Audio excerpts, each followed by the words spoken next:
Good morning, good afternoon, good night, wherever you are. I'm Jim Bojo, and welcome to Going Critical. We've got a fantastic show for you today. We'll be looking into the bizarre and fascinating world of the Uncanny Valley. Also, we'll be looking at everything from industrial robots to children's robotic pets and, of course, sex bots. So how could you possibly want to miss that? Before we get into the question at hand, though, first I'm going to take on our usual tour of the table to find out who's here and what they've got to say at the start. So, first of all, Carissa Brock, hello, how are you doing today? I'm doing very well. How are you? I'm doing fine, thank you. You sound like you've had a crazy busy week to me. So, have you got any content you've even had a chance to get out, or anything you've seen this week you wanted to update people on? No, I have been working on something on the transformed wife and some issues I have with the tweets she's been putting out lately with about working women. So Okay. that's been a bit of a headache and a blood pressure issue. But I it's taking me longer than I thought it would, so I probably won't have it out until next weekend. But I'm hoping Saturday I'll have it out. Well, no, that's great. I mean, the thing is, if it takes longer to get out, it's because there's more work going into it. So there's going to be even better content behind it. I look forward to that immensely. Thank you very much indeed. Next on the list, we've got Zapostate. Hello, Squire. How are you doing today? I am very uncomfortable and slightly turned on. So let's do this. All right. Brilliant. Excellent. How about Anthony Bailey? Hello, Squire. How are you doing? Oh, doing okay. Catch Hey, a buddy. little cold, I think, but Oh, winter's moving in over here, this side of the pond, isn't it? You got any yeah, new material out? You're still making excuses 3 weeks on, just like me. yeah, about that, yeah. Okay, well, I won't press you for an answer right now then. Next, we've got Robert Leger the third. Hello, sir. How are you doing pushing the buttons today? I'm doing fine. How are you and everyone watching? I'm doing fantastic. I hope everyone else is good. You have had the craziest week of all of us, I think. We've barely seen you at all. So I don't know if there's anything you've seen you want to update people on or any work you've got coming out, but frankly, I doubt you had the time, have you? I haven't had the time to do anything, so I'm just glad to be here. Let's have some fun. I'll tell you what, we're glad to have you as well, man, because we were panicking a little bit this week. We thought you disappeared. Right, like last on the list, we've got Paul Ponky. Hello, sir. How are you doing today? I'm good. I received some news this week. I found out that I'm Smungarian, so Excellent. that's interesting. That was courtesy of End the Conspiracy, who I'm now in a sub war with. So go and subscribe to End the Conspiracy because I don't think you're understand how doing these it things wrong. work. I'm not sure you've got that the right way around. As long as one of us wins, we all win. Yeah, absolutely. Well said. Now, you've had a couple of videos out. Is there anything you want to tell people about this week? Yeah, I picked on every debunker ever because no one can pronounce a certain word. Well, you have to teach me, certainly. As it is now, tell me if the I've got most this wrong. trivial debunking video I've ever made. Uprush, yeah. It's easy when you know how. Say again. Yeah. Uprush. That's right. Brilliant. See, now everyone knows they can't get it wrong. There's no excuse. Right. Thank you very much indeed, Ponky. In case you've forgotten, I'm Jim Bojo. I talk to people. My cat will get around to debunking some woo sooner or later, I expect.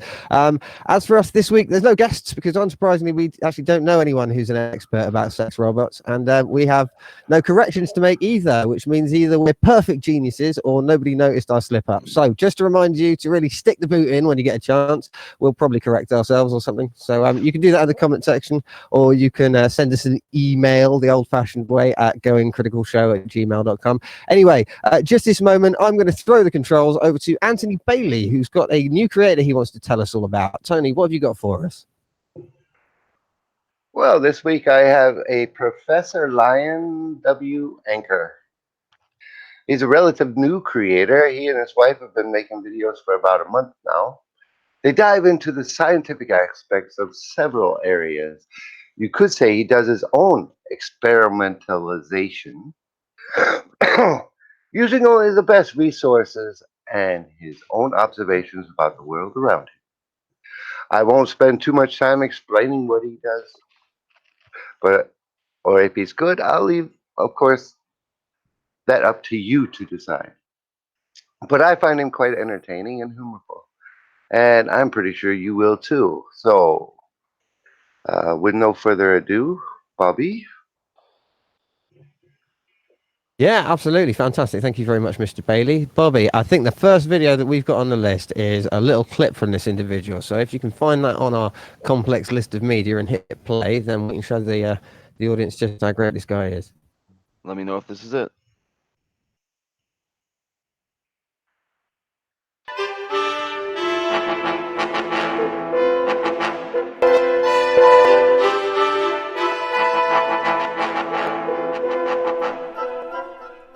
Water.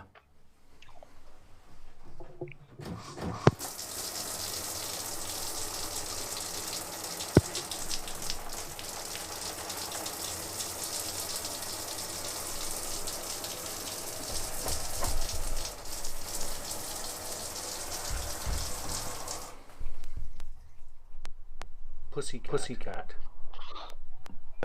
The hell is this? I I'm love on this the edge guy. of my It's so seat. funny. They drink water. And they're using to clean themselves with. Water from a tap.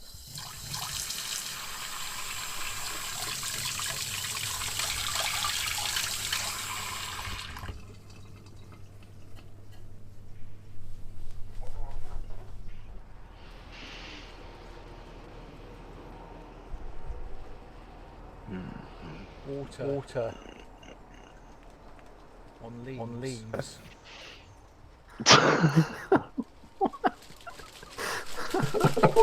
Why?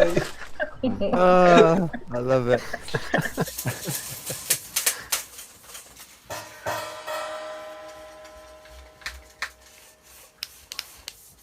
God. Crikey. Just put the other one on a second. Cover your eyes. No, the other one. Okay, so. What? See It's fucking awesome. the level there? Can you see that?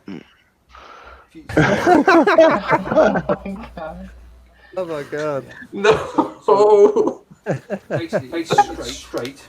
No, boy. Not just yet. Nearly there. Just over. I don't know if you've ever seen it before. I've seen it with my eyes most of the time, especially at night. Sometimes I see it during the day. Very big. Oh, this is the best bit. This is the best one. It's amazing. It's a tree. It's a tree. It's a big tree. What is this?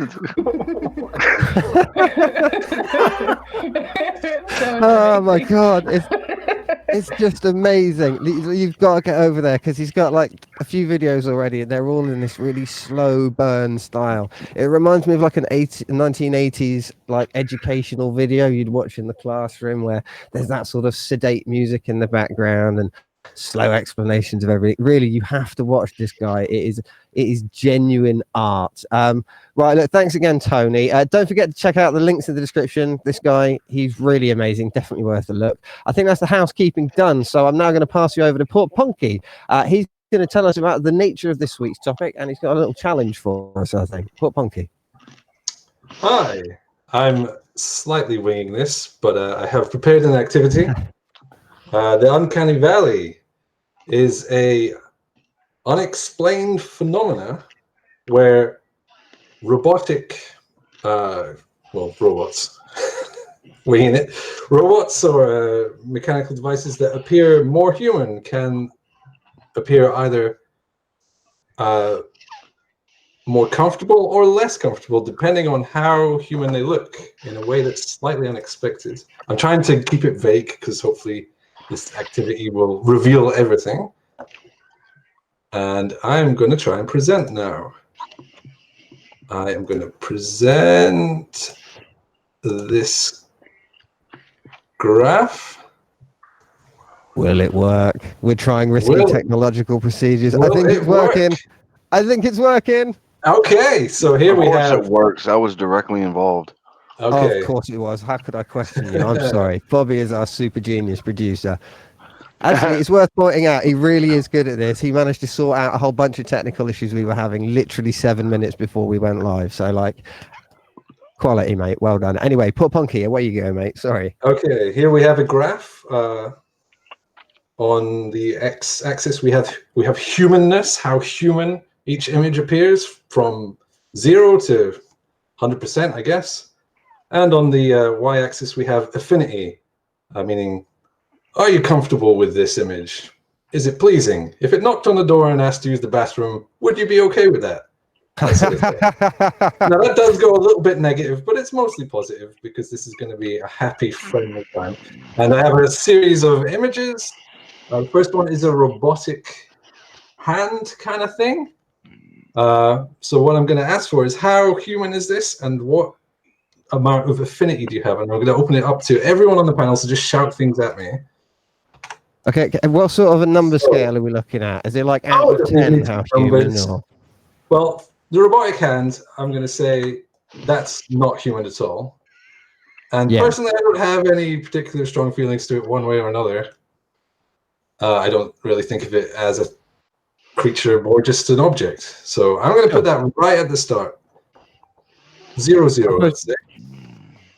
The best you could say is it resembles a human arm vaguely. And of course, the movements vaguely match it because that's how it's trained, right?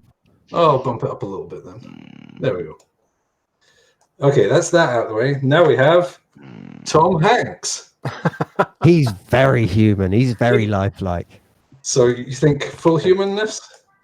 Almost. Human is full affinity. Almost, sorry. What affinity score? These are the easy ones. What affinity do you think for Tom Hanks? Oh, 99.99, man. Yeah, How can you not like Tom Hanks? So he's at the top. Right. You see what I've done here? You've got the 0 and the 100. Okay. Tom Hanks 2020. If only. This is Asimo, that little weird robot thing. Is this the backflip robot?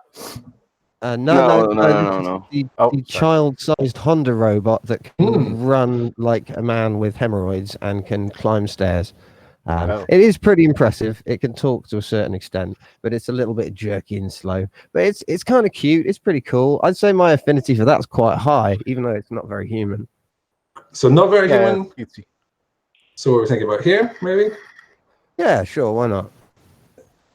If you have differing opinions, just shout it out. I'm filling this in live. Okay, what's next? It's one of the samurai tortoises. Human, for sure. Excuse me. I demand proper. There are proper terms for this stuff. Please use the Latin. Yeah. Sorry. Teenage Turtles Ninja. Was it Teenage Mutant Ninja Turtles? There you go. Okay, Teenage Mutant Ninja Turtles. Which one is he? Orange. Michelangelo? That's Michelangelo. Michelangelo. That's Michelangelo, my We should friend. have used the other ones, the ones from the more recent one, because those are the creepy ones. The ones Those that are the newest ones. Yeah. That's The newest one's really good question. Yeah, the weird. That's a great question. Which is more horrifying? The one from the 80s where it's obviously a guy in a rubber mask with those weird lips, but it's like a real thing, or the new ones where they sort of look more realistic in the face, the motions and stuff are, but they're clearly dreadfully wrong, aren't they? Is that just me? No, they're horrifying. They were full motion capture. They are fucking horrifying. No, those are costumes. The original turtles were costumes. Yeah. See, I wanted to get a wide range of data here, not just pick on a bunch of horrifying things, because I'm trying to build a graph. I think these are objectively less horrifying than your new ones. I'd say my affinity for them is quite high because I liked them when I was a kid. I didn't really see a problem. Yeah. Quite high. How human is this thing? I mean, like 60%. Yeah. 60%. They've got arms and legs, I guess. And shells. Okay. I put it just over the robot. We've got a crash test dummy. Oh. How would you feel if you met this dude walking down the street? Really Yeah, freaked out. much lower affinity. It's like the mannequins, you know. They're Yeah. off-putting, That blank faceless. face. Yeah. So Absolutely. low affinity, where on the humanness? How low? Is it going to be negative? Would you? Oh, are no. you not negative? Okay. Yeah, I think it is, right? It's a Oh. negative affinity. Okay, There's well, put nothing it this. wrong with it. If you woke up and it was walking around your room in the night, you would empty your bowels. When you put it That's that way. scientific standard. I would I would fill find a that bat. whole What happened? room full of uppercut. Okay, how human is it? It's just enough human to creep you out. It's just enough. More than the turtle? It's definitely It's more got a human than human the turtle. head. It's more Yeah, human than right. the turtle, yes. Okay, let's put this. If you're going for realism, not at all. But as far as like resemblance to actual human form, it's there. It's a good point. Okay. This appears to be just a regular mannequin. That's a photo of my girlfriend. For a certain Who lives price, in Canada? it could be. How do you feel about this picture?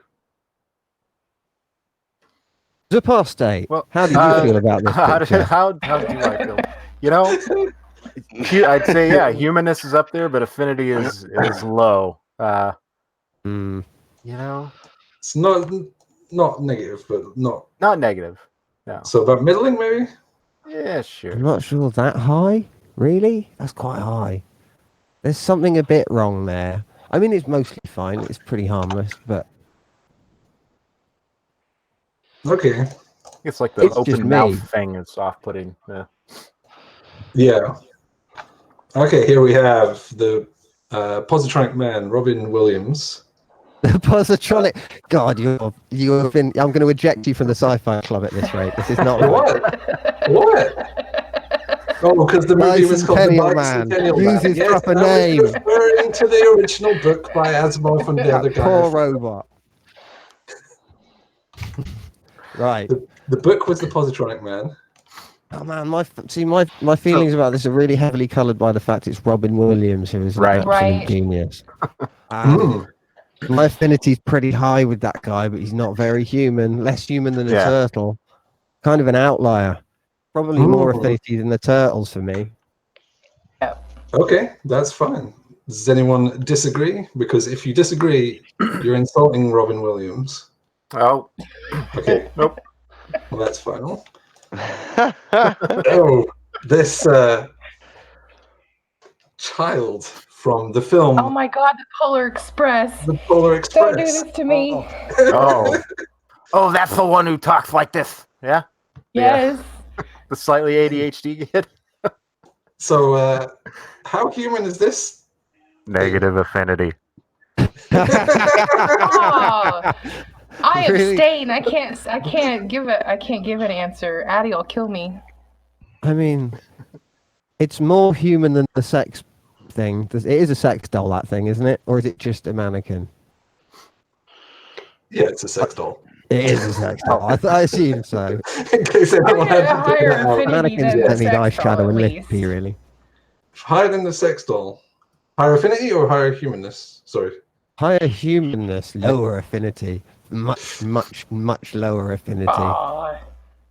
Here, let's just put it on the 0 line for affinity because the Polar Express was somewhat criticized for for this.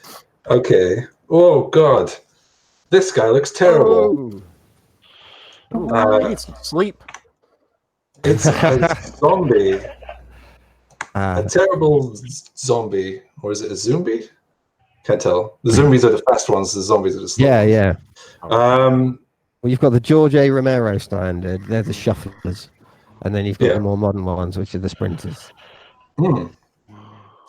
So, how human is this guy? Certainly used to be human. Yeah. Does he Who's a lose film few expert? points Who because loves his face zombie is fallen films? off? Your graph does not go low enough for that one. Okay, yeah, you're getting a big negative on that. Okay. Like super negative. Yeah, okay, I'll Oh put God.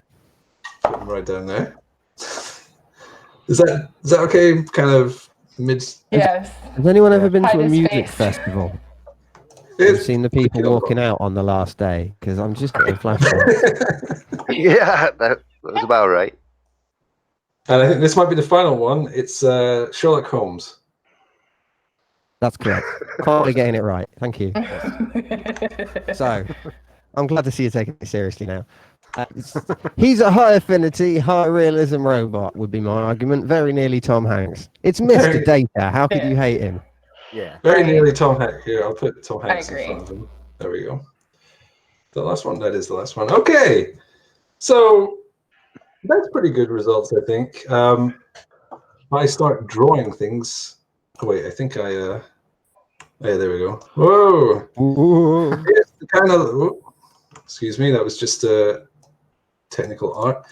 Here's the kind of line that I sketched quickly, but that's the kind of thing you should see is starting from a neutral point. The more human something becomes, the more affinity you have with it. Until at a certain point, it gets very close to human, and suddenly there's a negative aspect creeps in, a kind of weird repulsion. But as it becomes fully human or close to fully human, that eases off and you get more relaxed with it. So that's basically the concept of the Uncanny Valley. It's this weird, uneasy, unnatural feeling you get with things that are close to but not quite human. There's no definitive explanation of why this happens, but it's a pretty common thing. People will easily agree that, for example, the Polar Express is borderline nightmare fuel to some people. And that is today's topic. Thank you for helping me with this slightly shambolic presentation. Well, that's brilliant. No, that was amazing. Actually, that worked out much better than we sort of hoped, didn't it? Because we had this terrible fear that it wasn't going to make any sense. I think you demonstrated the point excellently. Thank you very much indeed for that. I think the first thing that we can do basically is we're going to go straight to our media list. And Mr. Robert Leger, would you mind selecting the first image on our file? It's actually a representation of what Paul Punky's just already been showing us, I think, which is the official original graph. Let's see. There it is. So now essentially the term Uncanny Valley is probably even slightly a misnomer. It comes from a Japanese term and it's better translated as the eerie valley because it is referring to a sense of unsettlingness. Now, I actually corrected Port Ponky on this before, and I've turned out to be completely wrong on the matter. It really is about an unsettling nature to the Uncanny Valley. I just thought it was this sense of wrongness. Now, as you can see, this graph pretty much depicts what we've been talking about already. It's fairly straightforward. You can see the two different axes and what they represent. So, Mr. Leger, would you mind jumping onto the second one for me, please? Okay, now for those who are interested in the sort of the categorization of how this works, what you've got here is a box structure. Essentially, the different proposed functions related to the Uncanny Valley. It contains reference to the cause-effect relationship of each proposed aspect. It does, however, have elements in question. It all looks very neat and tidy, but there are elements within this, the affinity dimension, for example, which are sort of subjective and depend on people's views. I think if we just skip straight on to the next image now, we're going to start going through a few different demonstrations of different things we're looking at. Paul Punky's covered some already, but this is the first one, right? So these are industrial robots. Now, the first one was basically invented for car design, unsurprisingly, and they've been masters of that ever since. They're completely ubiquitous with the manufacturing industry. They represent a very low relation to something lifelike, and they are rarely seen as threatening, unless, of course, you get within range of one of them when it's sort of swinging around.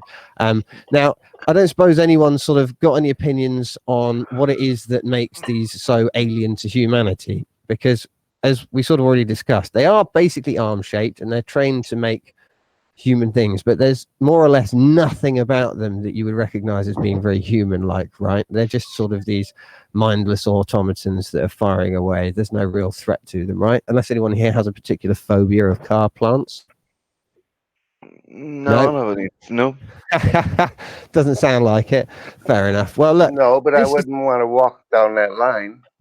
Absolutely not. Yeah. Who knows what parts might be twisted?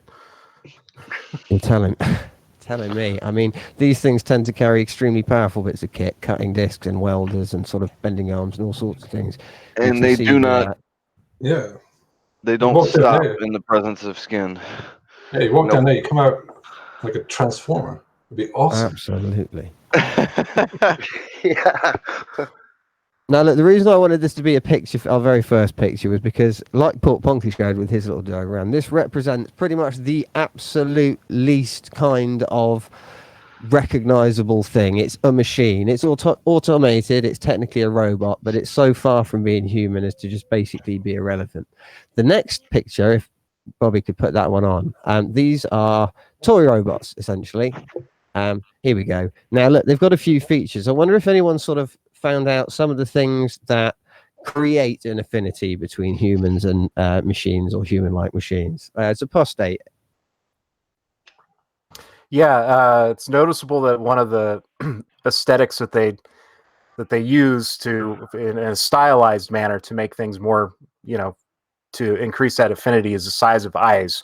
So you'll notice like a couple of these robots have very large eyeballs, and you can see that in like newer movies like that. What was that? Night Angel, or whatever that new movie was that came Dark out. Angel. Dark Angel. Alita Battle Angel. Battle Angel, thank you. Or even going sure. to kids movies like Tangled and Frozen. Between these CGI characters and these robots, a lot of times you'll see that they make the eyes very large and very expressive to sort of increase that infinity. Wall-E.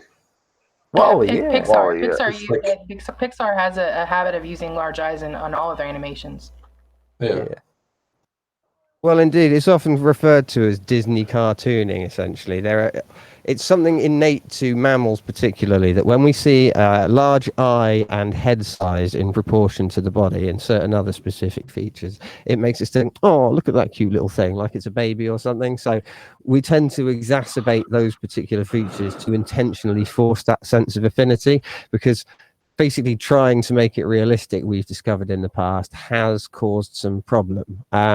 Now, we've shown the first couple of images. There's a little game that I want to play throughout the show that I'm calling Sexbot or Not, right? So what I've got is, amongst our pictures, a selection of images. And what I want is for the panel to take a look at it and tell me, is it a sexbot or is it not? And then I will try and give you a brief explanation of what the hell it is you're actually looking at. So, Mr. Leger, would you put up the first photo, please?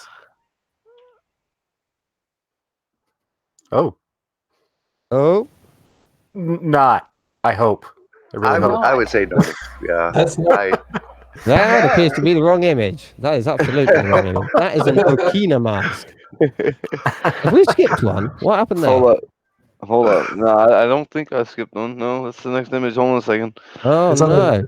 That depends Even on what better, kind it of means kink you're into. It's going to pop Somebody's up got completely at secrets on this random by panel. the sound of it then.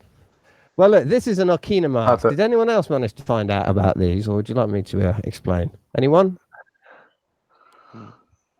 That's a long I don't protracted know what silence. this is, man. Okay, so basically they're called old man masks. Well, that's the translation. They're from a type of mask called no masks. They come from a very specific type of like Japanese ritual drama. They've existed for hundreds of years. Again, this is one of those things that's designed to be a caricature rather than realistic. They have elements of realism and recognizability to them, but they intentionally make sure to exaggerate emotional sort of prominences on the face. Consequently, the features are low on the revulsion scale. They're possibly slightly further up the graph than 0, if you like, but they are intended to be expressive without making you fearful of them. Now, let's see if the next image is what I expect it to be or not. The next image is a Bunraku puppet. Oh, okay. Well, that's fine. Next image coming. Lovely. Right. Anyone know what this is? I don't know what its purpose is, but it looks very Saw. Well, I figured it was a good one to add because it's just basically, it's a little bit like the Okina mask. It's a type of Japanese ceremonial theatre, it's puppet theatre. It's just one step up the realism scale in one sense. As you can see from the image on the left, they've designed it to have slightly caricatured features, but also to be clearly resembling a human. But then if you look at the image on the right, you will see that it transforms in quite an extraordinary way, a terrifying way, even if you will, to sort of morph the features. It's sort of my personal theory is part of the reason that's so disturbing is because it starts out looking fairly regular and becomes so like appalling to look at. Now they've only existed since about the 17th century. They're supposed to be minimally lifelike. They've got enough resemblance to allow for the sort of suspension of belief for each figure. They're all prone to having the ability to produce comically exaggerated facial features, as in this image. Now let's see what the next one is. Now it seems like we've had a problem loading up the images. So my enjoyable game that I thought we could all take part in hasn't worked at all. Probably we'll get all the images at the end or something. So this is Michelangelo's Pieta. Does anyone know what this one is? Is it a statue? Or a Congratulations. sculpture? It is indeed a statue. This is thought to be one of the most realistic sculptures ever made. It's like, you know, supposedly beautiful beyond compare. I think the reason that I thought it was an important one to highlight was because it is extraordinarily lifelike in its form, but it doesn't inspire those sense of revulsions that you might sort of normally associate with the Uncanny Valley, because it's all in stone. It lacks key features that make you sort of confuse it with something real. There's no problem suspending disbelief, but there's also no problem seeing that it's not a human. I think this is probably what you might think of as at the borderline before the valley begins, the uppermost point at which you could make something realistic that's not disturbing, if you like. Now, the next one, the next image is of a gentleman called Hiroshi Ishiguro. I wonder if someone could tell us a bit about this guy. Anthony Bailey, do you know who this chap is?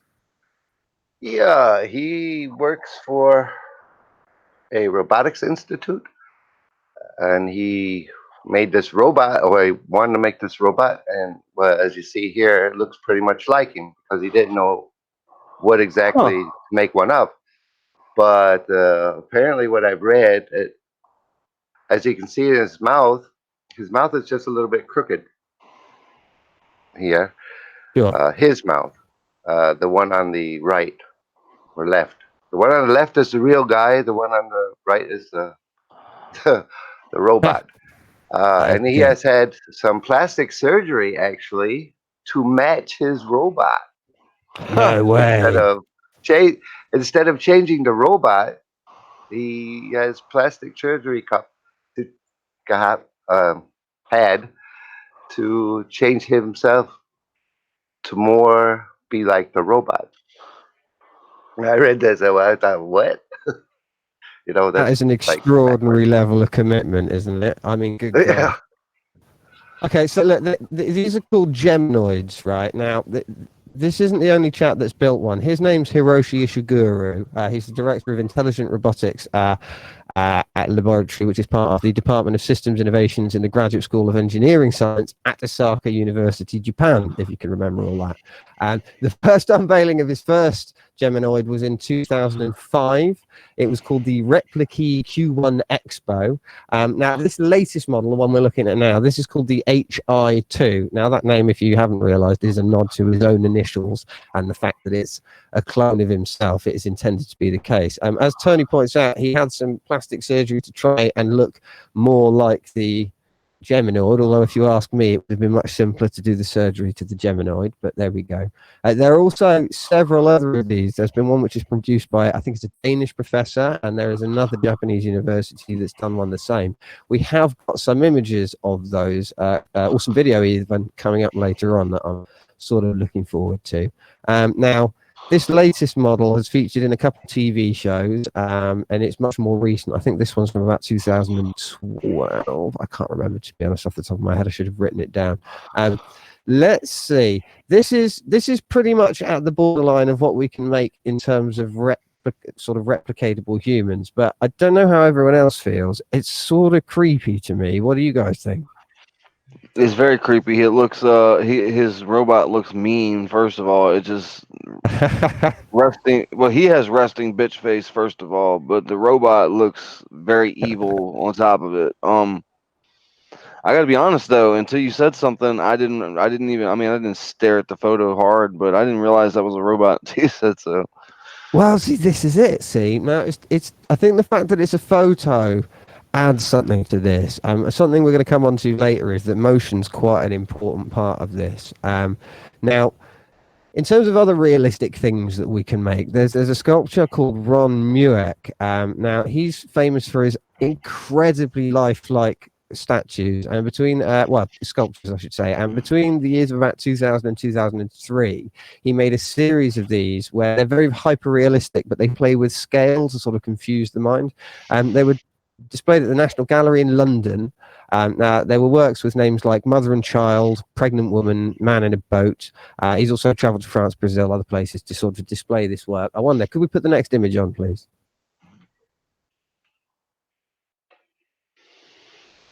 Now, I don't know whether or not you can see that clearly, but from my perspective, that is an extraordinary sculpture. I mean, the details on the face alone are remarkable. I wonder how people would sort of place this on a graph of affinity versus realism. What do you guys think? Put Punky. It kind of just looks like a photo of a person. I mean, you can tell it's not, I suppose. But I don't know. I knew it wasn't a person before I saw it. You could totally convince somebody that that's a real person. Yeah, it wouldn't surprise me. I mean, it really looks real to me. I had to really look at that and say, what?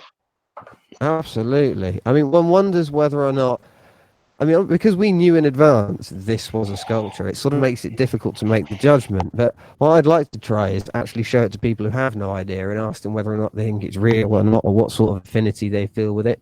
From my perspective, it just looks like a picture of a person. Like, it's just extraordinary. Now, if you think that's realistic, you should look at the next image, because that is absolutely flipping extraordinary. Bobby, could you stick that one on? Now look at that. Isn't that something else? That looks like a real foot. It looks more real than the human foot. Right? The toenails just aren't amazing. quite exact. That is some really good work. Right? It just feels like a real foot. It's so bizarre. It almost looks photoshopped, like they cut off the leg and photoshopped it to make it look like that. I've never seen anything so realistic in my entire life. That's I suppose it does. It could totally be that. This is one of the most realistic prostheses I've ever seen. Well, this is the thing. It's the question now is whether or not they can make lifelike movement, because it seems to me if you could make a Geminoid or an android which had that level of realism all over, and you could create it to sort of have motions that were, looked human-like, that you couldn't distinguish. It feels like we're almost at the point where you could con someone. You could build a robot that actually might fool someone. And even the ones we're looking at, which are a bit creepy and weird, they're a few hundred man-hours of labor away from being something just indistinguishable from the real thing. Now, let's see. What have I got on the list? We've got... we've gone through a selection of different things. We started with some not very realistic or not very human-like, but with some high affinity. We've gone through some slightly weird things, and we've ended up at the top of the scale with the really super realistic high affinity things. But next, we're going to have a look at a few examples of CGI from films where, realistic though they are, they're not quite hitting the mark. Bobby, could you stick up the next image, please? Now, this is Princess Leia from... Now, Anthony, you had to correct me on this earlier. Which program's this from? I said it was the Clone Wars, but that's not right, is it? No, that was from the Rebels series. Right, okay. Yeah. Because the Rebels takes place after the fall of the democracy and the Empire took over. Of course, as a few years later, shortly, I believe... No, somewhere after the first, or the fourth episode, say the 4th episode of Star Wars. Sure.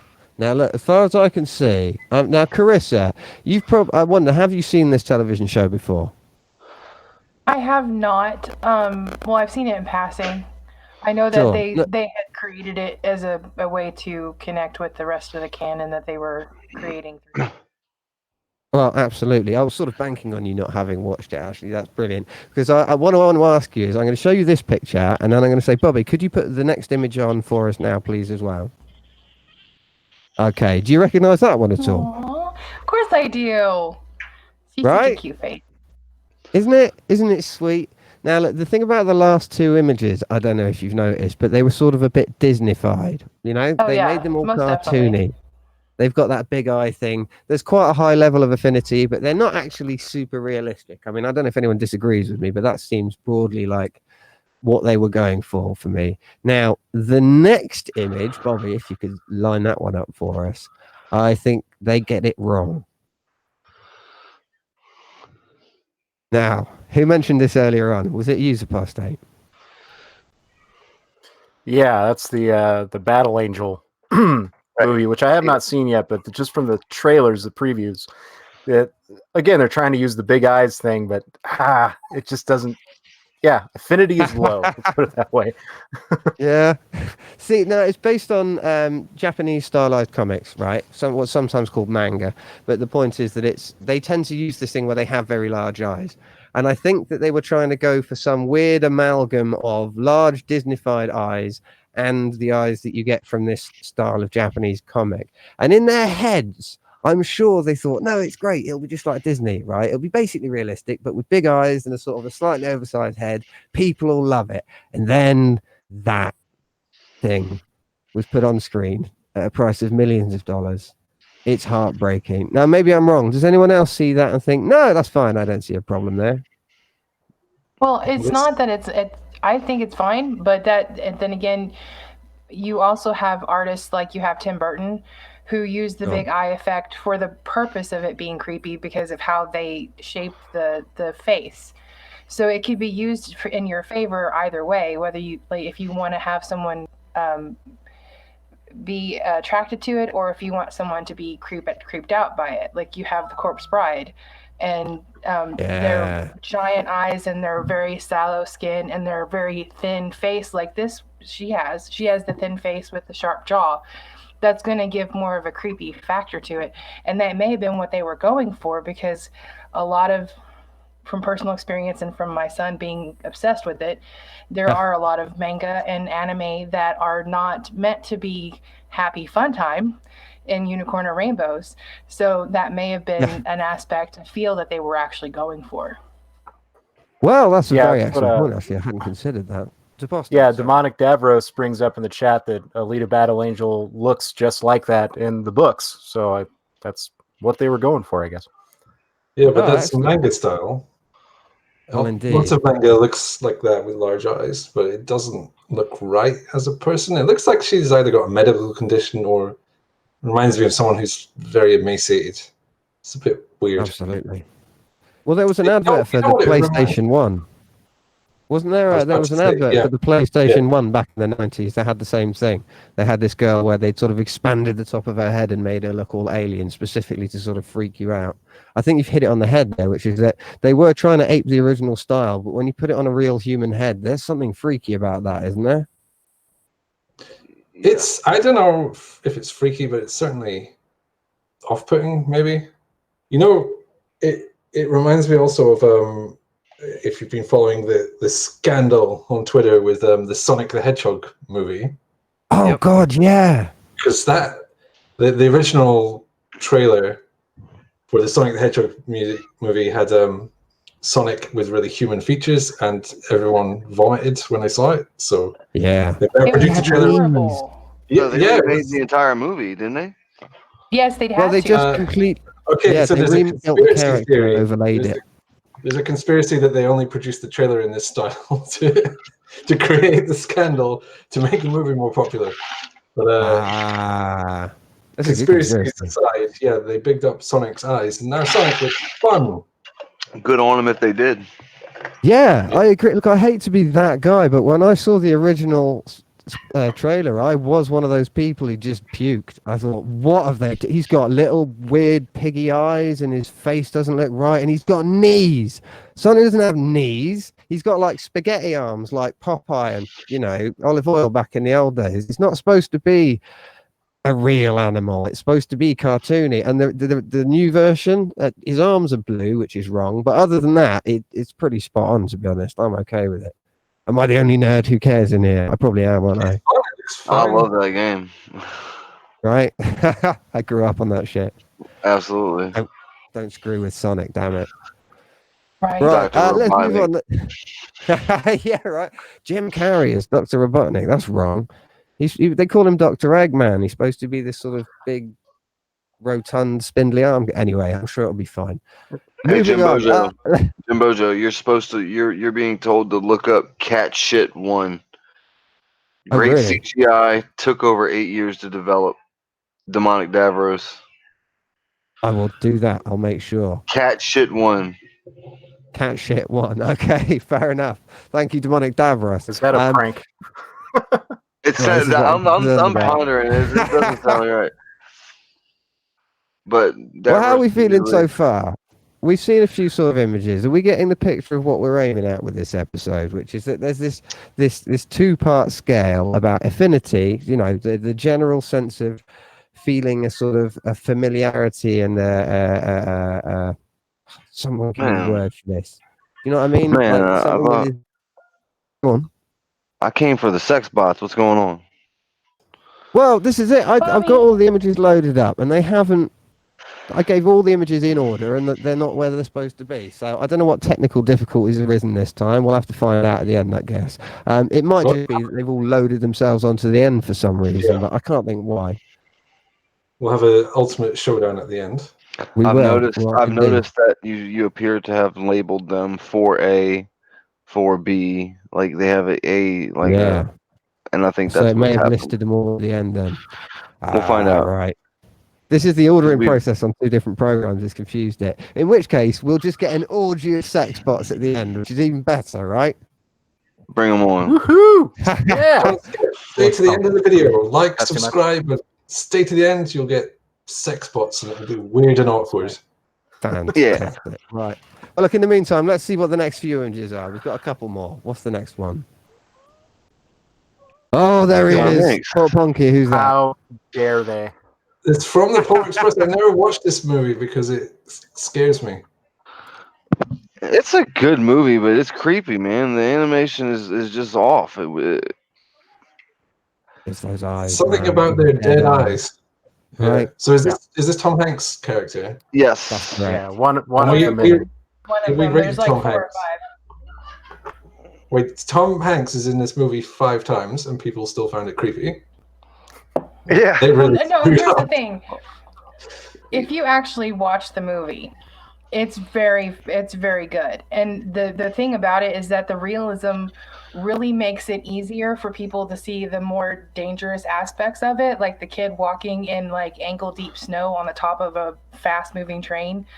It gets the emotional response from the audience that you want because of the realism. So there's aspects of the way that they animated it that works really well, but there's also aspects of it that is kind of creepy because the characters that Tom Hanks plays, the conductor, the engine guy, what was it? He didn't even do Santa, isn't he Santa? Yeah, he was Santa, and he was kind of a hobo. The hobo on top of the train. Yeah. The hobo on top of the train's creepy as hell, and it works in his favor because that's what his character is supposed to be. And the story that's behind it is a very good moral story about the differences in kids in their socioeconomic status and how this kid is feeling down and doesn't believe in Santa, and it's a big epic story, kid style, that my daughter loves, but there is an element there that during the tender moments, it's you do kind of get off put by the fact that their eyes don't show the same type of emotion that they would in more cartoony effect. Oh, I thought I heard Port Ponky coming in there. Was that you, buddy? No, it's That was my husband. My daughter Oh, snuck not to into the worry room, then. so he was trying to get her out. Ah, okay, fair enough. Well, I think that was an excellent point, well made, actually. Essentially, this film is a warm family adventure with heart. It's generally loved. It is a great Christmas film, but it's an excellent exemplar of this uncanny valley effect because of this very specific problem, which is that they're getting borderline close to reality. Even something which is, it's a Christmas story, it's exciting, it's got adventure, people have affinity for the story and the characters quite apart from how they look. But even with Tom Hanks playing half the cast, there's something kind of creepy about it, right? They can't get past this uncanny valley effect. Do you see what I mean? Can't get it. Just can't do it. There's something built into us from millions of years of evolution that means we can just spot these tiny differences. Now, look, why don't we skip on to the next two images? Because I put these two as a pair as well. These are some early examples of fully CGI. Oh, no, you know what? One of the pictures worked. This was one of my sex spot or not questions. So while we're here, Yo, you ladies show and some gentlemen, respect. Show some respect. That's Una. that certainly is. Now, is this a sex spot or not? What do we reckon? No, that's the summoner Una. She's on her That is pilgrimage, the- all right? That doesn't mean it can't be a sex spot, Bobby.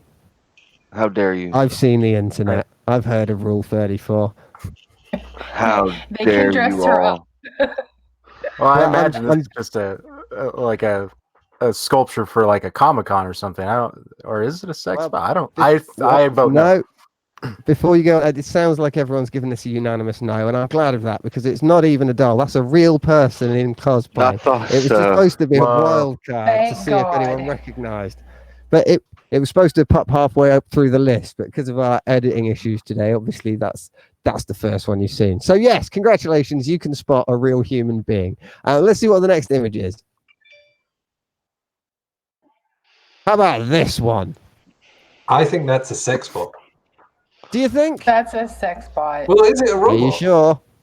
It could just be a The face is too doll perfect. thing. It looks like someone took a Barbie and upsized it to human form because of the way that the neck and the face is. There's just enough there that it doesn't look. No, I think it's a bot. Does it have to be roboticized to be a sex bot? That is No, for to be honest, shizzle. this It's sex is bot. quite a general class. There's sort of Okay. realistic sex dolls in this one as well. They're not all robotized, but I've called them all sex bots. It's close enough. You're all right. This is a real doll. This is the American version of that franchise. Now, how about the next image? Are we suddenly just playing sex bot or not? No, but well, it depends. Is that a sex bot or not? I hope not, but I fear it is. Yeah, with the Hello Kitty T-shirt, that's a little peaty. That's Yeah. Yeah. So what do we Yeah, think? but Yes, no. Very popular in I Japan. say So probably yes. I think I'm nauseated. I don't know if it's a sex bot, but it's definitely a life-size doll used for something. Well, I'm glad this Is one this- confused you. That was the idea. This is not a sex bot. This is a real robot for sale. They actually sell them to offices, right? It's supposed to simulate a 20-something-year-old female for the office environment. She's going to be like an automated secretary or something like that. It's called the DER2 from Kokoro's Actroid line. If you ask me, this is the most sex robot-y of all the non-sex robots. But let's see what our next image on the list is. I think we've just delved straight into the sex spot or not round. I'm going to have to number the images properly next time. We'll see how this works. I think that was the last image. Hold on a Was second. it? There we go. We just Hey, have a back blank on image track. here for some reason. Sex bot. sex Who robot. or what? No, that's Someone's going to make a hell of a lot of money. What not the a hell sex is going bot. on That's there? complete CGI. It certainly is. Wait, Bobby, what is Rogue this One. from? Hang on. It's If from someone Rogue made a One. sex bot of Princess Leia, would not be wearing that costume. No, No, she'd it would be in a not. bikini from Jabba the Hutt, right? Yes. Yeah, Well, it should be Return of the Jedi. No, that's Yeah. Return of the Return Jedi. of the Jedi. Yeah, it is Jabba's palace. Like we don't all know that scene. No, this is from Rogue One. This is the very end of Rogue One. She has one line. They don't make her say much.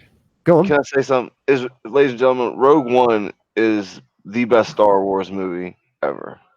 Shots fired. Wow, that's some that strong movie. words. No, not excluding the original three. Excluding the originals. Oh, Shots. do you know what? I shots think I can unfired. go with that. Yeah, I can go with that. Yeah, excuse The me, new ladies one and gentlemen. No, probably is better. Empire Strikes Back. You got no. Come on. Yeah. Well, the prequels are straight out of the window. Although then they brought out Last Jedi, and we all thought maybe George Lucas had a point. Yeah, right. Why does Princess Leia look messed up? I don't watch Star Wars, so This is complete CGI. Yeah. Like so this is from one of the most recent films, the one in between the Return of the Jedi and the Force Awakens. Rogue One. This is where they find the plan. This is an Easter egg. This is the immediate happenings prior to what you first see in A New Hope, which was the first Star Wars movie. And Princess Leia is given the plans that Darth Vader comes storming in trying to get from her. Oh yeah.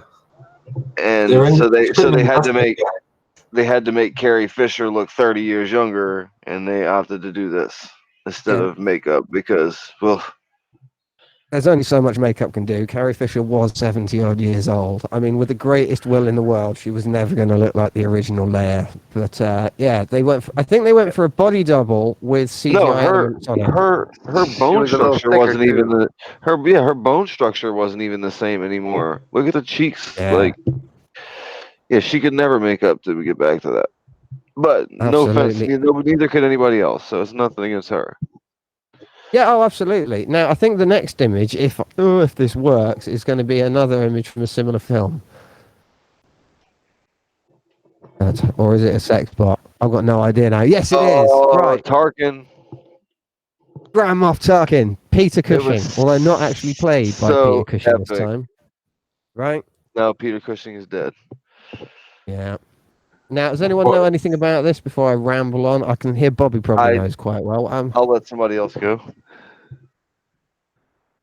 Who knows about the new Star Wars? Is he dead here? Yeah, he was the dead. Man who played filming of Rogue One, he was dead. Oh. So this is a character from the original 3 Star Wars movies. Yeah. He's the admiral of the Death Star, if you will. And yes, he was dead. So like Leia, they made him a completely CGI. And I'm gonna tell you what, they did such a good job at it that if I didn't know the man was dead, there's only like 2 or 3 spots where you're like, oh, that's definitely CGI. The rest of it's very, like when he gets super animated with his face is when you could tell. But when he's just sitting there talking, it's like, man, it looks just like a real person. Now Disney is not playing around. Tiny correction. They used a body double. They used a British actor who had a very similar facial features and sort of body structure, and they dressed him up, and then they just put Peter Cushing's head over the top of him, essentially. But it's a fully CGI head and face rendered onto someone else's sort of bone structure. Right. It's probably the most realistic digital recreation of an actor that's ever been on. And the only thing it really completely agree. Right, it is in superbly real, especially when you're dealing with the fact that it's sort of an older person. The skin features are more distinct. They've got sort of more color gradient between the eyes and the hair and the skin. It's a real impressive bit of work. This was definitely a flex by Disney. Right. God, how many millions were these few seconds? This and Leia in this movie are both like, yo, check out what we can do. Right. This is just stunning. Now, this is pretty much the best example I can think of this. It's so far through the Uncanny Valley, it's actually climbing up the other side. There's a tiny element of sort of, there's something wrong when you watch it, but it's not really repulsive. It's just some little thing at the back of your mind that goes, there's something not quite right there. Now, look, we're playing, this is real wild card tonight because I've got no idea what the images are next. No, load it up. Let's see what it is. Yeah, now who recognizes this? And Mr. Bailey, do you know what this is? It's Henry Cavill. It's Superman. It is Superman. Do you know the story behind this? DC sucks. That's Is for it one this of one our where they people. CGI the mustache? Yeah, Yes. mustache That's cake. it. That's it. This is the mustache caper. Does anyone know why, or would you like me to tell the story? Somebody jump in if you know. He was shooting another movie at the same time, correct? And That's correct. they had to Mission remove his Impossible. mustache. They had to remove his mustache post. I've got to give it to the Stupid. guy. He was doing two movies, right? The Justice League movie, and don't forget at this point, Superman, Man of Steel had already kind of not bombed, but not done super great in review, and Mission Impossible. I think I want to say Rogue Nation. You were right Which when you said bombed. Right. Well, now the Mission Impossible films were doing really well. Demonic And so- Davros, Go on. I'm so disappointed. He said DC Master Race. Oh my god. Oh my good lord, man. Oh, I'll never catch on. AC is the way to go. Yeah, Nikola Tesla proved you wrong years ago. The severe Edison lack of sucks. logic. Though, Edison can suck a pickle. Carissa, what was that? I missed that. Sorry. the severe lack of logic. Why go through all the trouble and spend all those thousands of dollars to CGI his mustache out when you can have him shave and then use a fake mustache that you can glue on in the other movie? But Like, that's that just makes it. no That's just it. sense. He obviously felt that the other movie had a bigger chance of impacting Yep. his career. Is the point? That's exactly it. That was where That's my story exactly what they should have done, But Carissa. that he was no like, justification. That does not justify the lack of logic. Seriously, like there are so many the point prosthetic is, mustaches that are so much more realistic. So, Oh my for god! the record, he was already contractually obliged to be doing the Mission Impossible film first.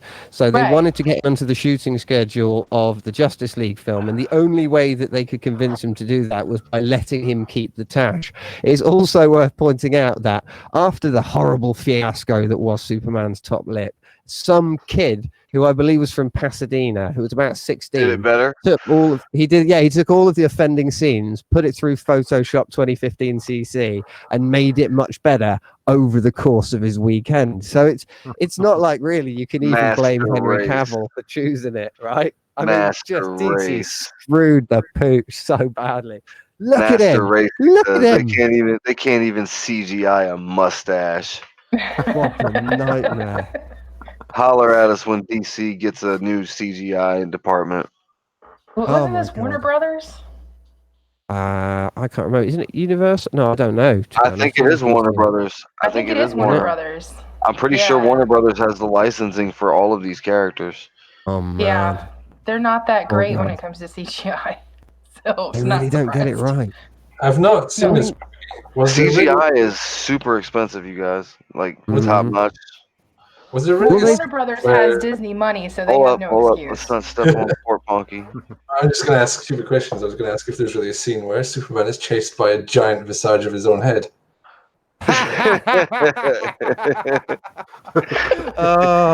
Do you know what it is?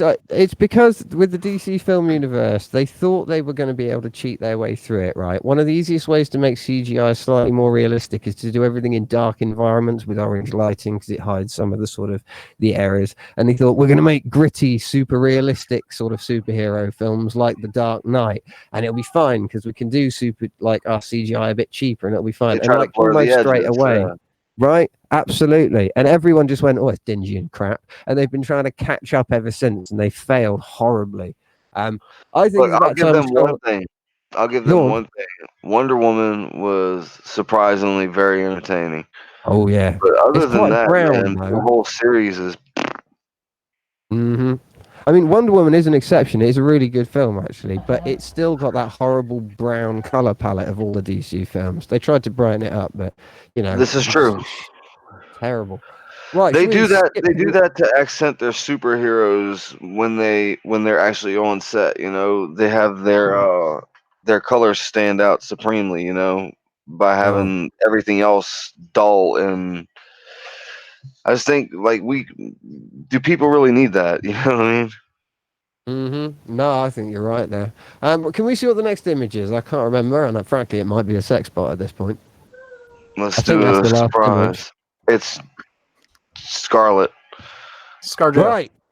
It's Scarlett Johansson bot. But the question is she a sex bot or is she just an actroid? I hope so. What? Somebody says. Oh, no. Potty.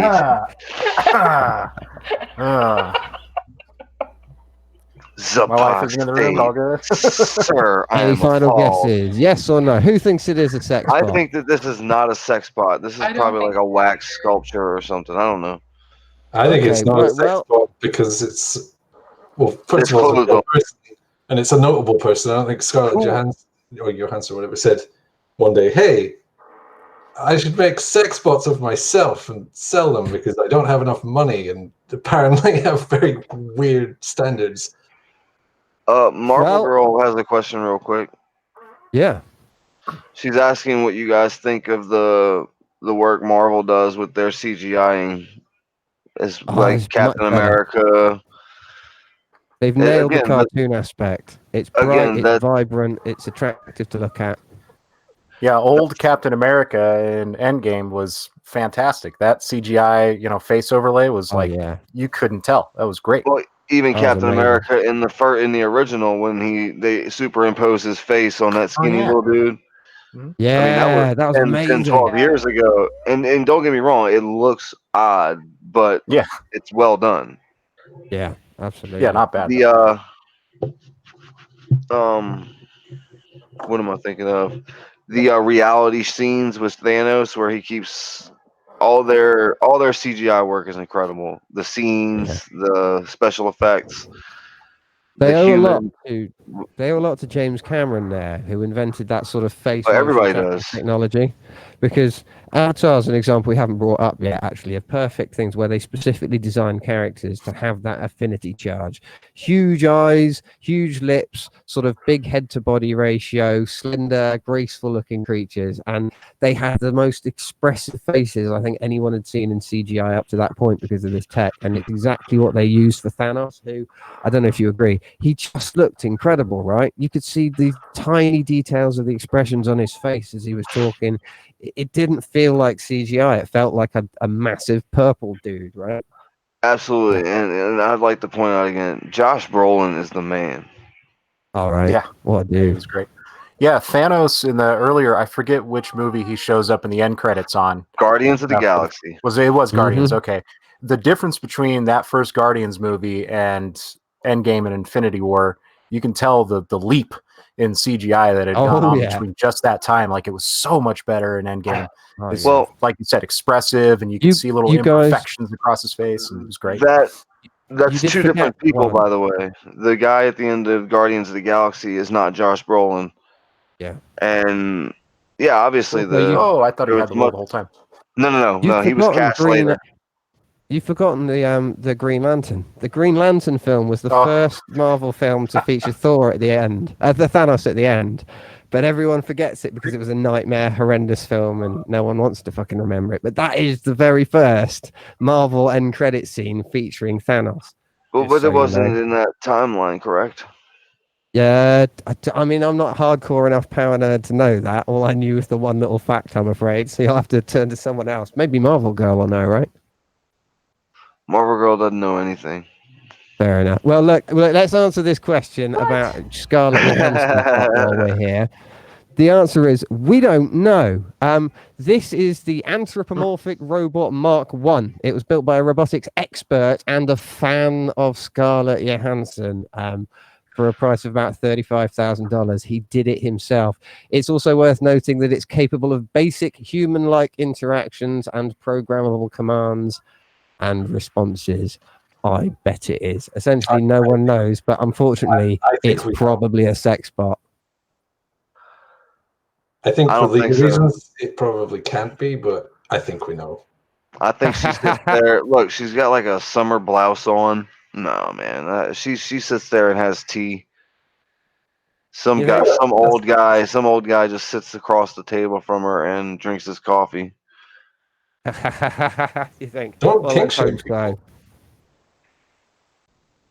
Right, so we've only got a couple of images left on the list, I think, possibly. So let's check them because they're pretty obvious. I think you're going to be able to work out straight away what they are. Let's see what they are. What's that? Sex bot or Actroid? Sex bot. Yeah, Sex there's bot. no doubt. Sex bot. Right, that Look is at that hair. Oh, right. Look at that lack Amazing. of clothes. Why? Well, Why? the particular sales feature of this guy is that he's 6 foot tall, not doing which it for you, apparently is Chris. very important. No. No. That's nightmare fuel. Right? We're being corrected right here. Senior Jim Alright. Bojo. Green Lantern is not Marvel. Is that not Marvel? Ah, my mistake. It definitely features Thanos at the end of it for some reason, though. I can't think why. Maybe I'll have to check that out. Or maybe I'm confusing it with a different film. I'll have to go and learn now. So, yeah, thanks for the correction. Right, now let's see. The Here's very my last issue. image on the list is And I the like to say- apotheosis. Yeah, go on. They couldn't find like an attractive person to model this thing after. Or just Right. find a Where's person. the Robert Leger sex bot, man? No, man, no. That's not what I'm saying. He It's like He looks it's like- depressed. it's like He looking looks at a depressed. Ken doll. That is the face of a Ken doll. That is super disturbing to me. he looks depressed, doesn't he? Like his girlfriend's walking away from him. It's burning Or like passion. he's stuck in. I mean, seriously, there's just not going to be. I can't So are we saying we're not feeling a high affinity for this guy? Do we think that he's highly realistic? No, What do we if think? he is, He's very human-like, but he certainly has an appearance like he's slowly sinking into quicksand, and you're refusing to help him. And he's kind of the argument done, and he's just going to slowly sink whilst he stares you coldly in the eyes as he. Like it's blatantly Approaches the obvious what his purpose is for, because his face is not. They didn't take enough time on his face for him to actually look realistic. Like they knew no one's gonna be looking him in the face. Like I just can't. I can't. Oh no. Right. Okay, well, let's skip on to the very last image then, because I think this one's Jimbojo? going to be pretty obvious. Yeah. Bojo, we have one more correction, and this is Dr. Davros Uh-huh. says that at the end of Green Lantern is not Thanos, it's Darkseid. Is that what I'm confusing it with? All right, thank you. Thank you, power nerds of the world, for correcting me. Now I know. So, yeah, it We're is all great, straight. though, because we've got an audience who knows everything. So I can just be sure by the end of a show, I'll get corrected on everything I'm wrong about. That's why we're here. Next image. Right. Yes, please. Harmony. There she is. Anthony Bailey, who's this? Harmony, see, is a sex bot capable Brilliant. of conversation. How do you Right. know that? Wow. You This see is over in that hardcore corner? research. Anthony sounded like he saw an old friend with Harmony. Hey, she cost $20,000. Thank you. I'll bet you. Choo. Right. Is she Good plugged into the Lord. mains? Is she I what? noticed someone's... Is she plugged into the mains? I can see the power socket. It's probably not someone's going to copulate with a thing that's plugged into the. She's got one of those huge forklift lead acid batteries. You know what I'm talking about? It weighs about 30k. Yeah, absolutely. Yeah, she's got them running in series. You got to get a I power love drill the out fact to that remove she- the access hatch. I love Yes, the correct. fact that Carissa, she's what was set up that? for conversation. Like, really? Like, that's so- Yeah, really? you get to run game on her real quick before you do your business with her. What's the point? Like, Yeah, she's gonna kinda ask pretty you much. how your day is. You can have a conversation with her, yes. Why? It's like, okay, her robotics is not so fine-tuned that, well, her mouth has one particular purpose, and it's not to talk. So you Mhm. just get everything over a speaker. But she does have a certain amount of communication skills. These are, of course, recorded answers.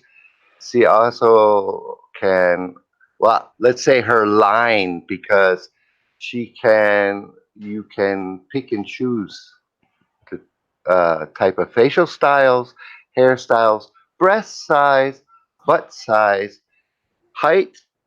This is a company in, I think, where was it, Los Angeles, that make these. And yeah, like I said, $20,000 for one.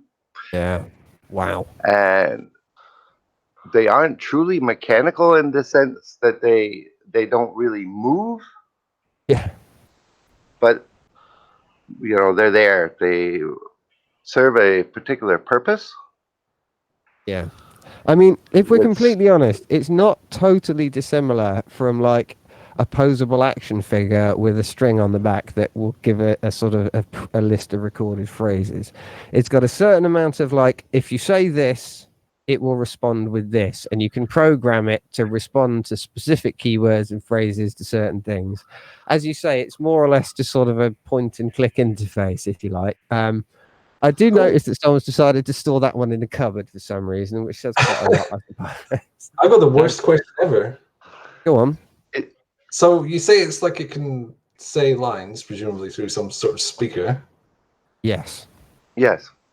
I also say its mouth has one specific purpose. So, say his mouth was full, could she still talk normally? Yeah, that's what I was thinking.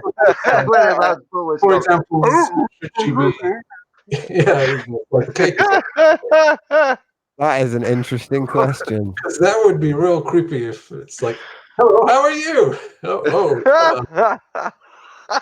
Well, believe it or not, I couldn't find any video footage of Harmony that I thought was suitable for broadcast, so I'm afraid you're going to have to make do with the image in your imaginations for now.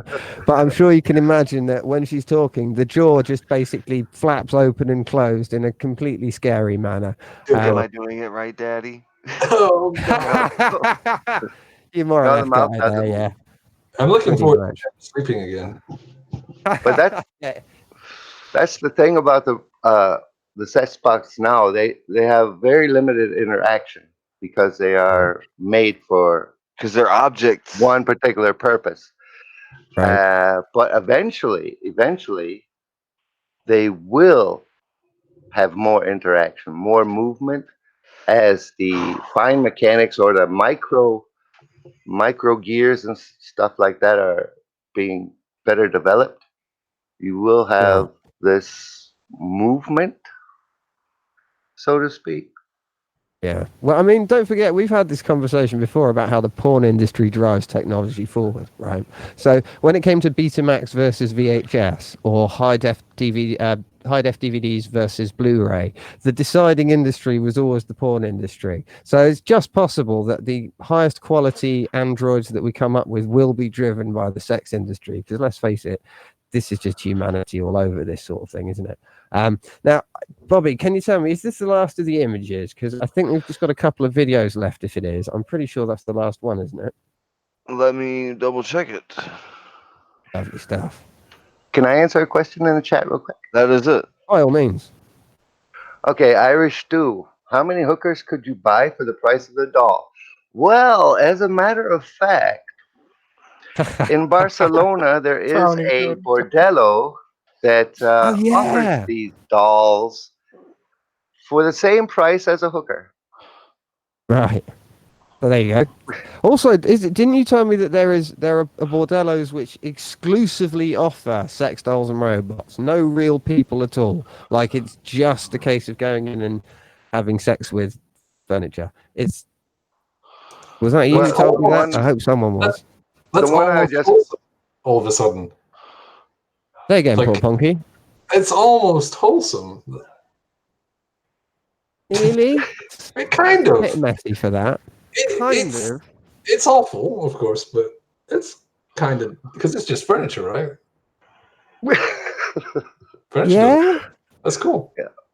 I wouldn't want to be the one to have to clean it. Well, no.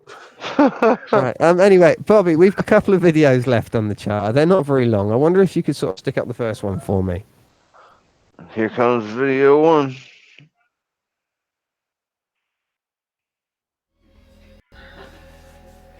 We're always adjusting something. Right. Now these are three. Hold on. They can hear it. Oh. I'm getting the sound. What are you doing? There we go. Can we be heard? Can we be heard? They can hear us, yes. Fantastic. Okay. Well, look. These are Geminoids. Who knows a bit about these? Oh, yeah, we've got a couple of clips in this one. Sorry. Does anyone recognise what these things are? Poor Ponky, do you know what this is? Well, it's the gentleman from earlier. This is robot, which we can now see moving, and it's horrifying. The movement adds Isn't it just? a lot more weirdness to it, which was actually in the original paper on the Uncanny Valley by Masahiro Mori, who said that once you add movement in, it magnifies the affinity. And here we see when these, I forget his name, it's Toshiguro, him and his robot sitting down, when it turns its head, I get a very strong no feeling, like, oh god, no. Absolutely. And Now the robot on the right of the older gentleman, Let's not they blink and everything. It's very good. let's not look past the fact that these are 3 grown people with their 3 identical robots who have There is something strange, packed isn't there? themselves into a room, and let's have a conversation with each other while our robots have a conversation with themselves. And actually, brilliantly, when these robots have that conversation, it's very confused and they're sort of not entirely sensible. Now, Port Ponky, you've completely usurped the point I was going to make at the end, so thank you very much. That's brilliant. You actually put it a lot better than I could anyway. I'm now going to ask Bobby to put the second video on because it's from a documentary by James May called James May's Big Ideas, where he meets one in person. Who?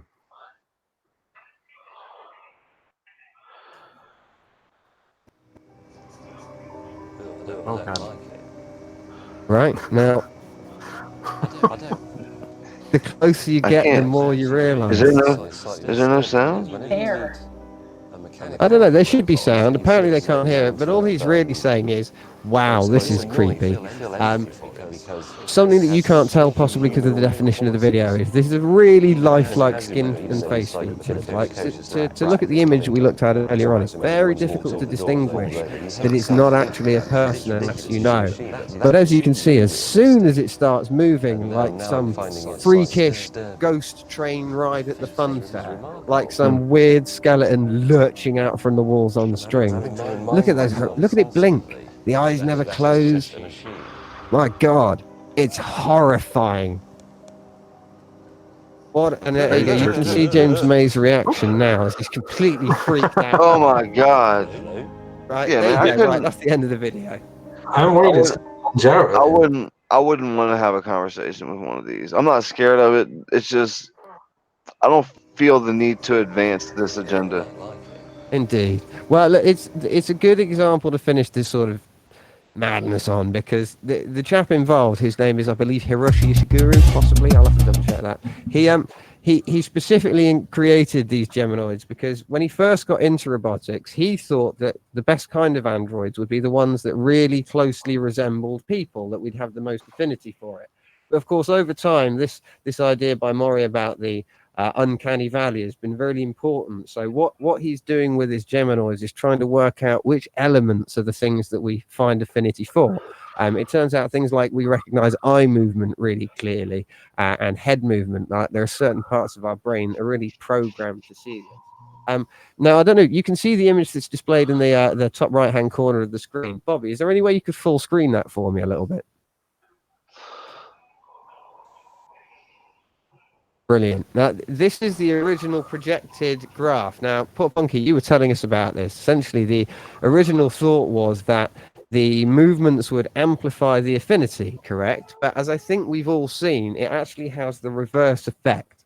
And what that really means is all it proves is that the uncanny valley is something that, although it seems like a pretty sensible conclusion, it's not actually terribly well supported.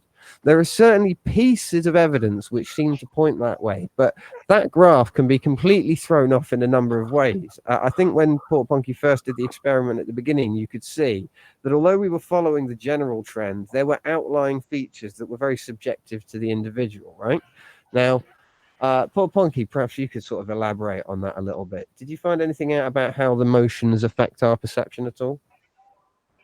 So I read the original paper, and it was somewhat speculative. I don't think he rigorously figured out all of this stuff.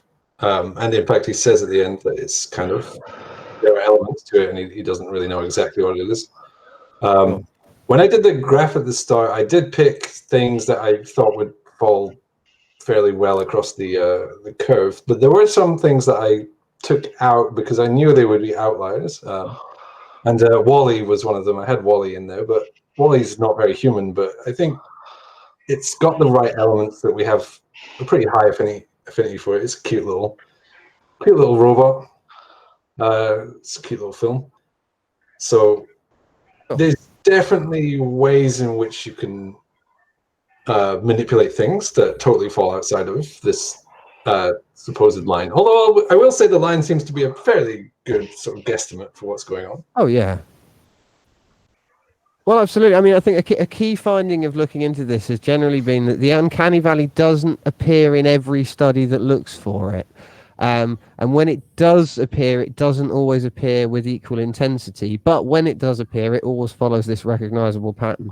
So there's clearly sort of elements. Now, there's a few different conclusions as to what might be causing this. One that I've heard that I'm particularly fond of is the idea that it's about identifying potential threats in the environment. So a shrub that is very obviously a shrub is not going to be a threat, right? A lion that is very clearly a lion is definitely a threat, and we can react appropriately to that. So, like, if we get a shrub that looks like a lion, it creates a sense of unease, right? Since we aren't sure how to react. I think that what's happening here is that in combination with the morbidity hypothesis, the idea that we're recognizing certain features from a corpse in these things, our brain looks at these images, Tom Hanks brings to mind, and we see on the one hand, lifelike, life-filled features and behaviors that we have affinities for, and at the other time features that are representative of like death, so those dead eyes we talked about, or zombies again are another exemplar of this. Did anyone else have any thoughts on maybe what causes this uncanny valley effect? I can jump in. There's go for it. Apostate, go for it. Oh, there's a few hypotheses when you look it up. First and foremost, I think is like what you said, Jim Bojo, is sort of the morbidity and mortality hypothesis, where these things sort of remind us of death. There's also maybe a subset of that. It was called the pathogen avoidance hypothesis, where maybe these things look sick, like there's something very wrong, and it might be catching, and you don't want to be around it. You know. Absolutely. No, that's a very good one. Actually, I completely missed that. That's a brilliant point. Now, look, I think it's probably about time. We've been running for a goodly while now. I'm going to start doing our round table at the end just to see what final thoughts that people have in case there's been something that was missed or I didn't get a chance to get to. So let's start with Port Punky. Have you got any sort of final thoughts for what we've looked at today? That we think about this, and I like to contrast it with pareidolia. Yeah. How do you say that? Where people will see faces and all sorts of things and say, wow, it's a face. That means, well, nothing, but people will assign a lot of meanings. This feels kind of like the opposite to me. People see a face and they're like, no, that shouldn't be a face. There's something wrong there.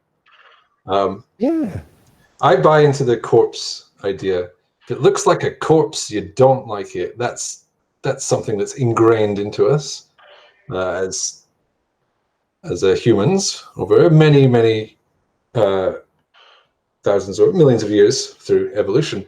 If you see a corpse, you get the no feeling. So if something kind of looks like a corpse, then yeah, you get anxiety. Yeah. I think that's an excellent point, well made. I think in combination with what Apostate was saying about sort of recognizing aspects of illnesses and pathogens as well, I think that's a very convincing argument. Carissa Brock, have you got any final thoughts? Not really. I just can't get the picture of that guy bot's face out of my head. I'm so sorry for doing that to you. Oh my God. Well, look, you were a bit of an expert when it came to the Polar Express. So, I mean, how do you feel about this idea of the uncanny valley? Is it something you think is real, or is it more something that's, I don't know, it's something we haven't really understood yet? I mean, I've got my own thoughts. Yeah, Yeah. I think it is. It is definitely real, and it can be used in other aspects, not just human based. The thing about Sonic the Hedgehog that we talked about earlier is the reason why their original concept was so creepy was that they tried to put the actual features of a porcupine, or yeah, not a porcupine, hedgehog, Hedgehog. with the human the realistic features of a human, which you don't do unless you want to make something like a creepy horror film where they're hybrids. So that creep factor just went through the roof. The point of the doing the cartoon is that it's the emotions that they portray that make you connect with them more so than their features. Their features are just recognizable enough to our minds that we feel comfortable with them. But when they get to the point where you, like with Tim Burton, like I mentioned earlier, where they want to make it creepy, they can use that same element of the big eyes and the weird features and the type of emotional portrayal there to get just as much of a negative reaction from the audience as they can the positive. So that's Oh, what it's. nice. Absolutely. Sorry, go on. Oh no, it's. I'm more of the animation because I try to draw, and every single time I've drawn a character, like I'm trying to make one for my son, and they all have big eyes. They all have kind of odd features that are Tim Burton esque, and that style's always Okay. appealed to me. And but there is an element of creep there, but it's like for me it's different. Like I always end up going for those types of animations with the big eyes Sure. Well, that actually, are kind of Tim off. Burton's a great example because when you've got things like The Night Bear Before Christmas, he skirts the line very, very carefully between creepy and cute. He has to Yes. somehow do creepy in a cute way, you know. So you've got the big hands and head and big eyes, but you've also got the gaunt features and some sort of slightly more disturbing elements, spiders and bugs and odd color combinations like blacks and yellows and purples that our brain register as being dangerous. I think that's an excellent example. Possibly Anthony Bailey, if we turn to you, have you got any final thoughts on the stuff we've seen? Well, yeah, okay. And the CGI, CGI industry at the moment, at, at the time, is very, very uh, busy. There's becoming more and more CGI in film, and it's getting spread out over more and more places, and they are getting less and less time. And as yeah, it used to be like 9,000 frames you might have to do, but now it's like 90,000. The Yeah. more and more, and they are not getting the time they need. Whoa. What was that? We're getting some Is he there? background noise. You right? Is- I thought someone was dying on us. Sorry, my apologies. Yeah. Well, Was Well, that we're there. me? I don't know. I heard some sort of weird, odd wailing noise. It's Mr. Timbers. Yeah, I I did too. didn't. That's why I stopped. I'm sorry, I Possibly didn't Mr. hear Jimbo. anything. Absolutely. Sorry, Anyways, Tony, I cut you off. Was there anything you wanted to add, mate? okay, going on. And with robotics, we humans are kind of funny. And the first robot that they developed, you can bet somebody was thinking, "How can I have sex with that thing?" And this is, That's people, all right. and as I said before, as the micro technology gets better and better, uh, they are going to get more interactive. And yeah, there are people in our society that lack certain social skills, and they will resort to these type of things for their satisfaction. There you go. I think you've nailed everything on the head for us in one easy motion. Now, look, that just leaves Robert Leger the third. You've approached this from the sort of the outsider's perspective this time. What do you think about what you've seen? Um, I think that with regards to the sex bots things, I don't see the. I'm still stuck on the interaction part. Like, what are we doing with that? Like, if you're gonna go out and spend money on something to have sex with, that's fine. But why are you gonna try to talk it and take it to dinner with you and shit too? You know what though? I For all don't. that, it happens. We've been seeing a few images in our research of people who keep these at home in the front room. They just dress them like normal people and leave them on the bloody couch next to the coffee table. It is extraordinary. That's ridiculous to me, man. I'm not judging. You know, they can do what they want to do. If I walked into your house and like at the kitchen table right there, first thing I see is a sex bot wearing a Giants jersey or something. You know, I'm probably gonna leave. Fair point, well made. All right, look, well, I won't put you on the spot any further. Look, if anyone has any final thoughts that they'd like to jump in with, now's pretty much the time before I start closing up the show. Any final thoughts we didn't get to yet? That sounds like a no to me. All right, well, look, okay, that's it. Thank you. Thanks to everyone for coming. Thanks to the panel for making this such a pleasure. If you have any comments or questions, even if you just want to call us degenerates, please make sure to leave something below. You can get hold of any or all of us by email, on Discord, or in the comment sections, and we'll almost certainly get back to you. So please don't forget to subscribe, hit the bell if you like the shows, tell your mates, the more the merrier. And remember to check out the other links in the description too, right? I know you hear it a lot, but we really do want to maintain this like treasure trove of interesting links and creators in our description links. 1 minute just having a quick look in it, you will really make your day that much better. So let's see, next week we're going to be looking at the planet formerly known as X and sometimes known as Nibiru. So you can guarantee there'll be some interesting stuff there, as well as a whole plethora of crazy claims. We hope you can join us then. That will be a bit of a treat. With that, I'll wish you a final good evening, good morning, good afternoon, wherever it is on this globe that you are. I've been Jim Bojo. We've been Going Critical. It's goodbye from me, and it's goodbye from them. Bye, everybody. Goodbye. Bye. Bye. Bye. Bye. Nice. Yes. Nice. Nice.